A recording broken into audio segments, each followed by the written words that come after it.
सलामुन अला रसूलिल करीम व आलिहि व अस्हाबिहि अजमईन अम्मा बाद वक़ुल जाअल हक़ व ज़हक़ल बातिल इन्नल बातिल कान ज़हूक़ा सदक़ल्लाहुल अज़ीम। मुअज़्ज़िज़ मेरे भाइयों बहनों और अजीज दोस्तों, अस्सलामु अलैकुम व रहमतुल्लाहि व बरकातुहू।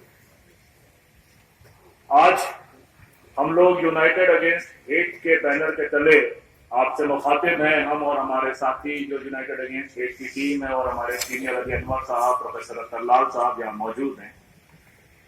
तो एक जेन्युइन सवाल ये भी उठता है कि क्या वाकई 2014 के बाद अचानक से सूरत हाल बदल गई या पहले से भी ऐसे ही हालात थे,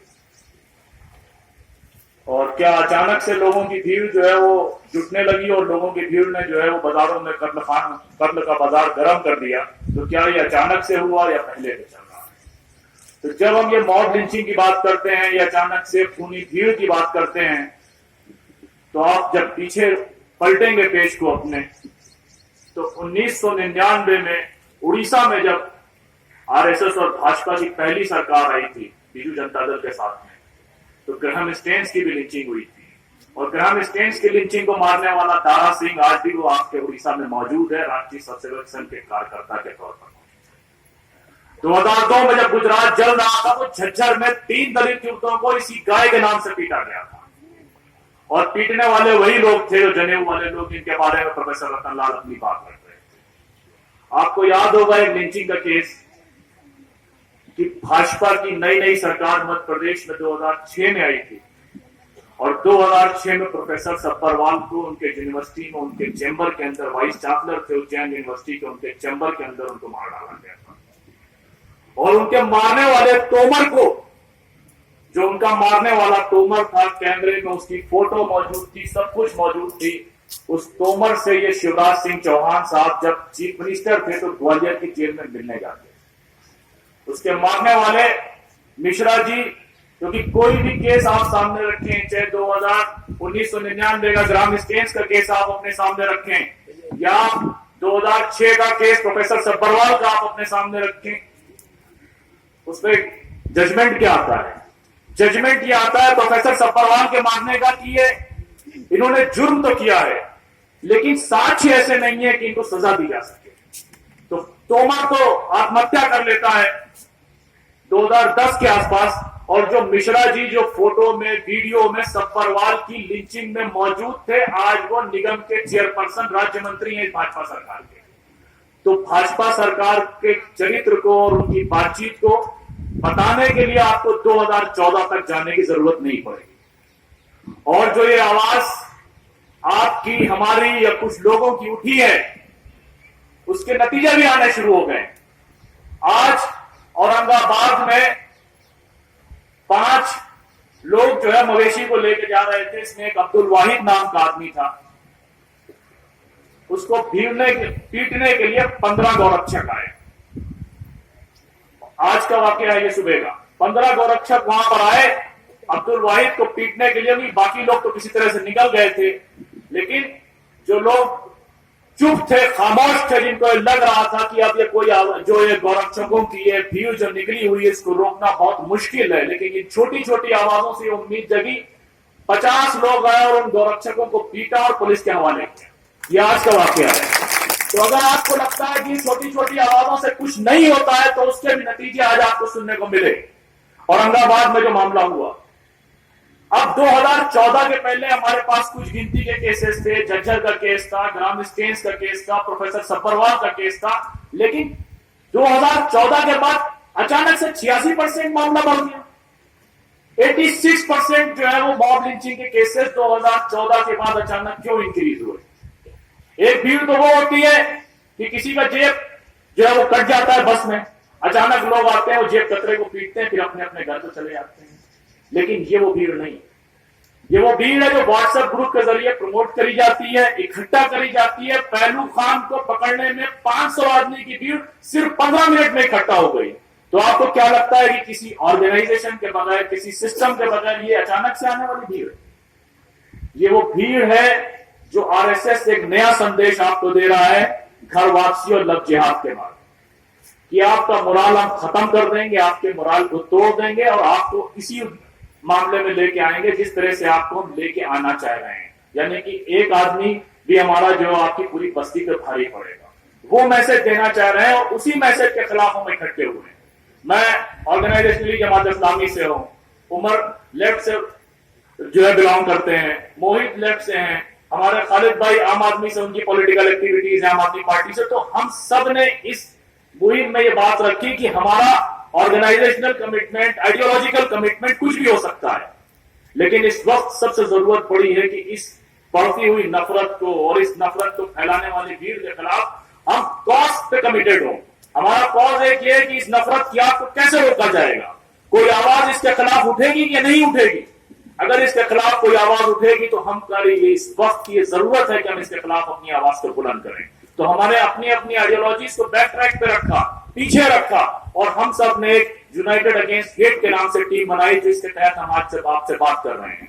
और इरादा यही है कि छोटे छोटे प्रोग्राम के जरिए लोगों से बात करनी है और कम से कम उनको ये संदेश देना है, उनसे ये बात रखनी है कि ये मुल्क जितना दूसरों का है उससे ज्यादा आपका है। और जब ये मुल्क आपका है तो आपके बीच में बहैसियत है, अगर मैं मुस्लिम एक्टिविस्ट और आपसे मुस्लिम आलमों से खिताब करता हूं तो मेरा आपसे ये भी कहना होगा कि अगर मुल्क आपका है तो उसके मसाइल भी आपके हैं, उसकी जिम्मेदारी को भी आपको उठाना पड़ेगा।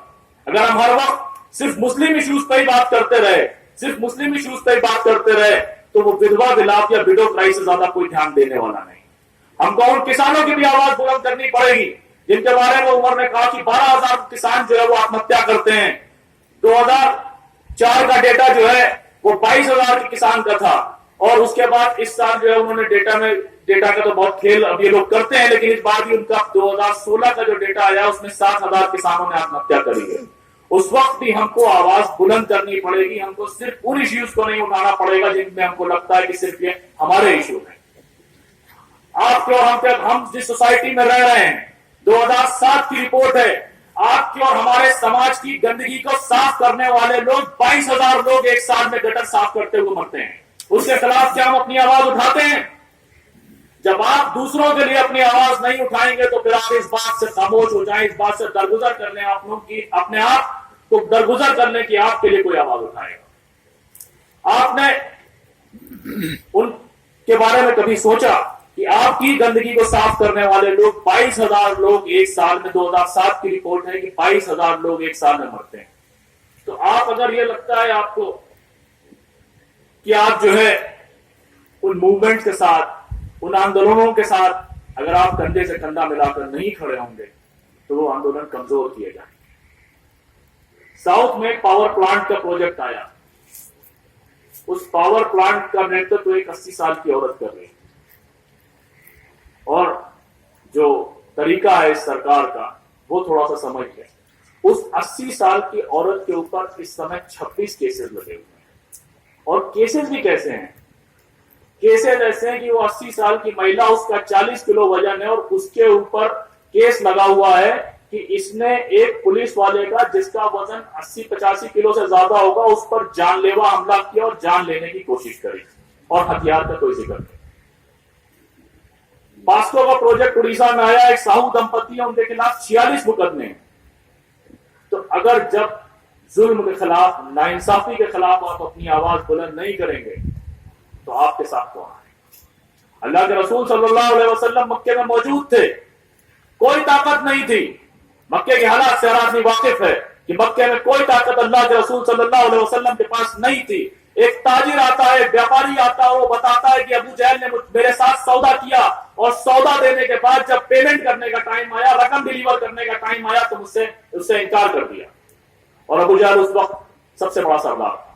आप सल्लल्लाहु अलैहि वसल्लम उसके घर पे पहुंचे और उसके साथ जबरदस्त झड़प करी और उस ताजिर को उसकी रकम दिलाई। तो आप इस अंदाजे में न रहे कि आप माइनॉरिटी में हैं, आप पावर में नहीं है, आपके पास ताकत नहीं है, आपको जुल्म के खिलाफ खड़ा होना पड़ेगा, क्योंकि आपका बुनियादी अकीदा यही कहता है।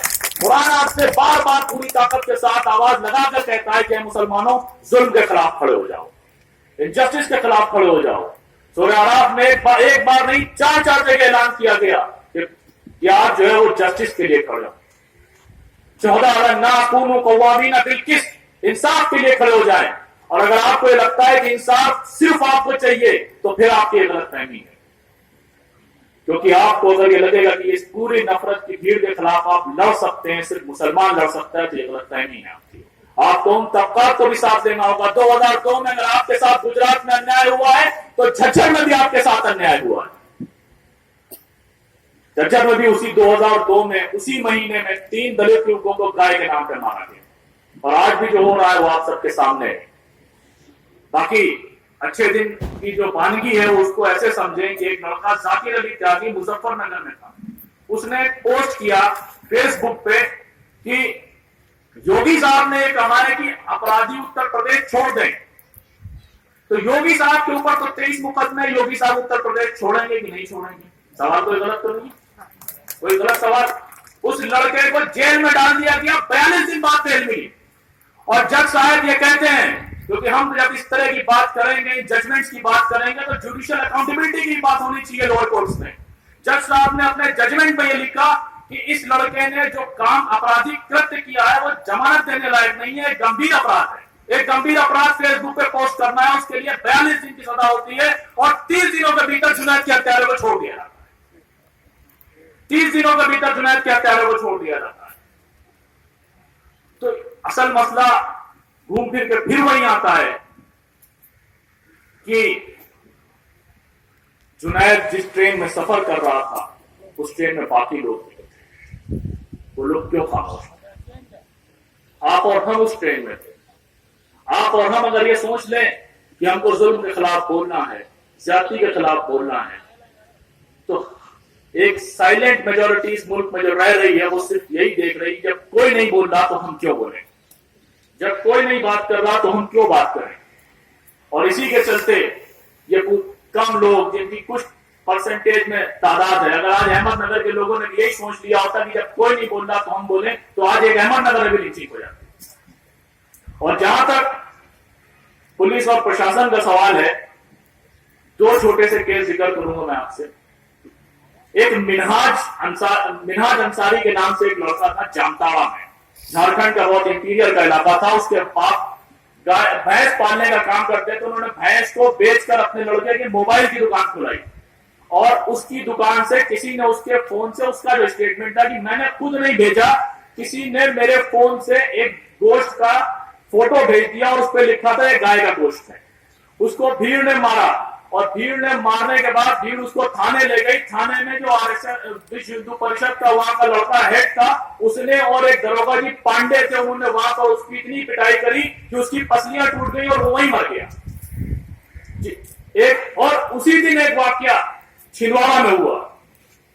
छिंदवाड़ा में एक जो है बजरंग दल के युवक ने मेडिकल स्टोर चलाता था, उसने जो है वो एक इस्लाम के खिलाफ एक व्हाट्सएप का मैसेज किया, जिसकी कुछ लोगों ने शिकायत करी, और वो शिकायत जब पहुंची पुलिस के पास तो पुलिस ने एक केस जो है वो बुक किया, और वहां के जो डीएसपी साहब थे उन्होंने आईजी साहब को, डीआईजी को ये लेटर लिखा कि अगर हम इसकी अरेस्ट करेंगे तो क्रिमिनल वायलेंस होने का खतरा है।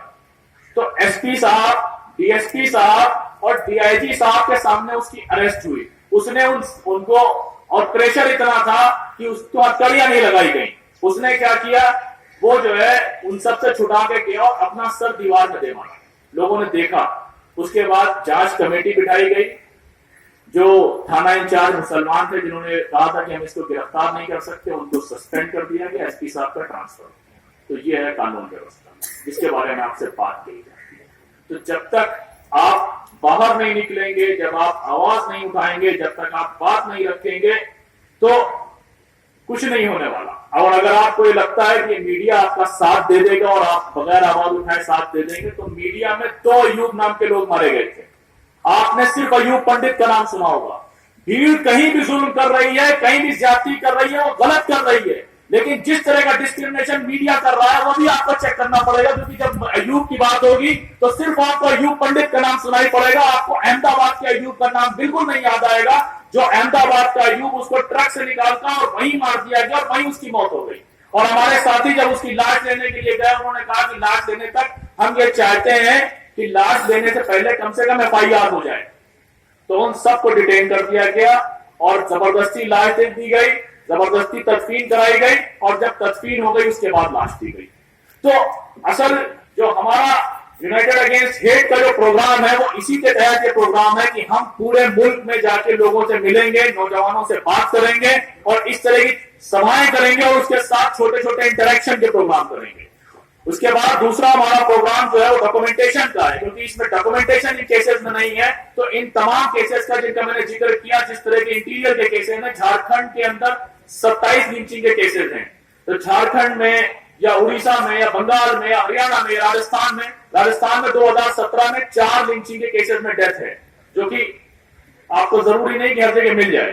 तो इस तरह के केसेस को हम डॉक्यूमेंटेशन करेंगे, फैमिली को सपोर्ट करेंगे, और उसके अलावा ये हमारी जद्दोजहद जारी रहेगी, जब तक जारी रहेगी, जब तक ये फांसीवादी ताकतें, जब तक ये नफरत फैलाती भीड़ ये अपने आप को कमजोर करके संविधान के साथ आत्मसमर्पण नहीं कर दे। क्योंकि ये वक्त बहुत नाजुक वक्त है। अगर हम और आपने आवाज बुलंद नहीं करी तो ये मुल्क अपनी तारीख दोबारा लिख रहा है। या तो आप तारीख में का हिस्सा बनकर गुम हो जाए या तारीख का हिस्सा बने, तारीख का सुनहरा बाप बने या तारीख में गुम हो जाए। तो ये फैसला आपको करना है। बहुत बहुत शुक्रिया जज़ाकल्लाह खैर।